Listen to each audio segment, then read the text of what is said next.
Are you a part of a certain group or a church group? So we're part of London Against Abortion, which is a community group here in London. We're not affiliated with any type of religion or any other association.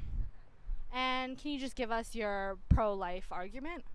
So we believe that all human beings deserve human rights, regardless of their age, their level of development, or their environment. And because of that, and because every single day in this country 300 children are dismembered, disemboweled, and decapitated, we believe that's a human rights violation and that everyone has the right to their life.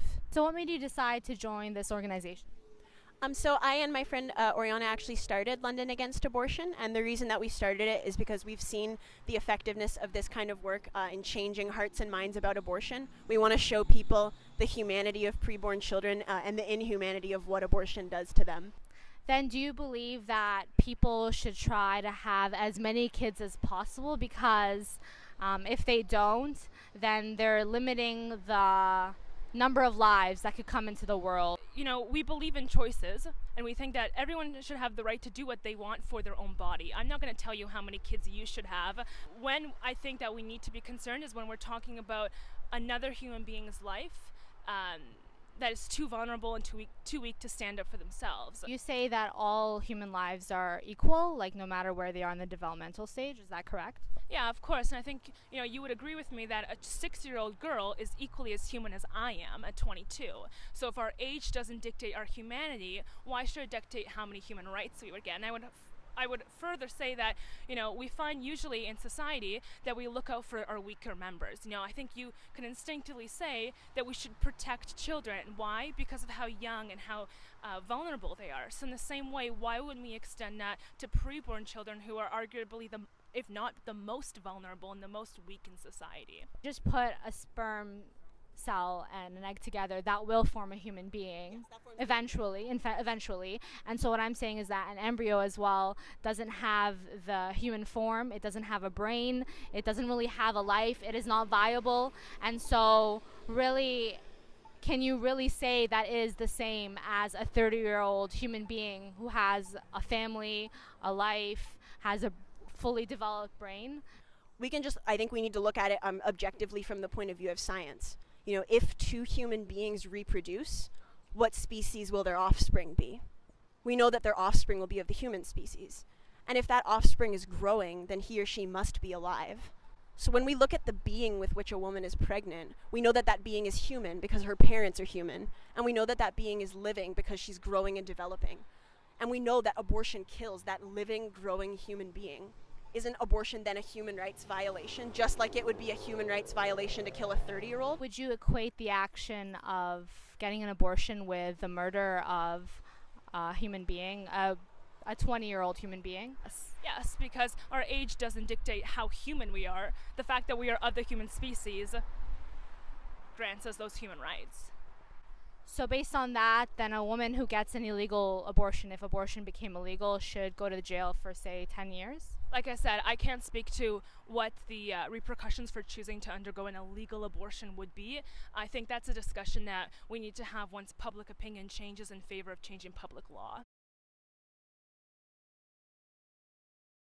We do not have official opinion on contraception or other methods of birth control that prevent the formation of human beings. So kind of the point I'm trying to make here is that what we care about is human rights, and that making sure that all members of the human species get those human rights, abortion being a violation of that human being's rights. The group, we generally don't take a position on a contraceptive unless it's what's called abortifacient, if it's a contraceptive that can actually cause an early chemical abortion.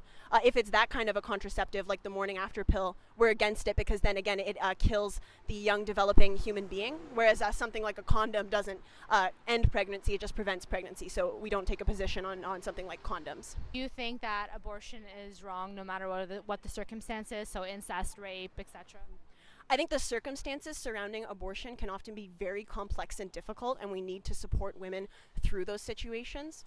The problem with abortion is that instead of solving problems, abortion kills people. And I think that we should kill problems rather than killing people. I don't think that dismembering, decapitating, and disemboweling a preborn human being is ever a good solution to the difficult circumstances facing women.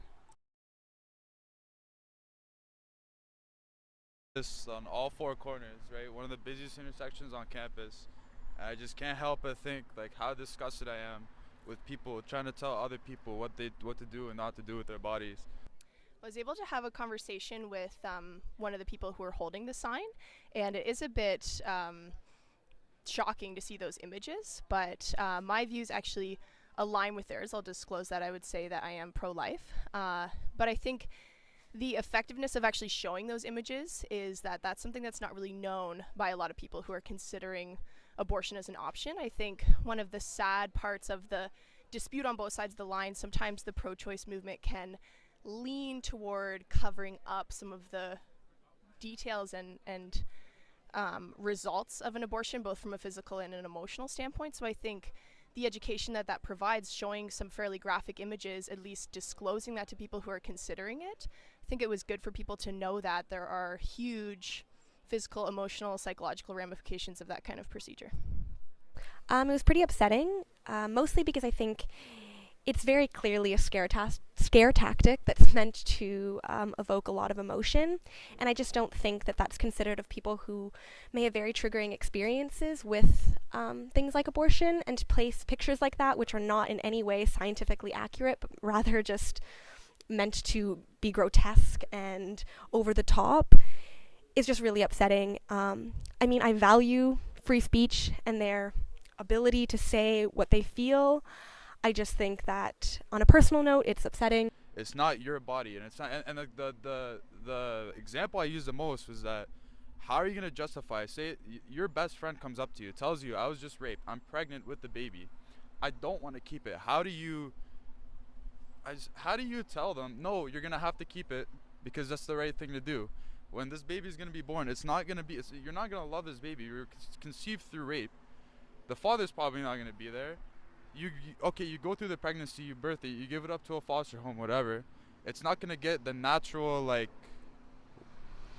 environment, the proper environment for that a child needs to thrive and flourish. Well, this woman was forced into having sex, and now she's pregnant, and you want her to keep the baby, and to live with this baby to remind her of this unfortunate thing that happened to her. So, Do you think an embryo or a fetus is a human life?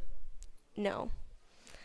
I think that science has shown us that it's not a human life, and I think it's easy to cling to religious beliefs and say that it is, and as somebody who was raised Catholic and has always struggled with her religion, it's something that I, on a personal note, have had to, had changing perspectives on. a woman, I guess, should have the right to their own body. That's just my opinion. And I just think that we have a lot of issues to deal with in terms of people that are actually born and alive and protecting those lives before we start to consider lives that I don't even consider to be lives yet.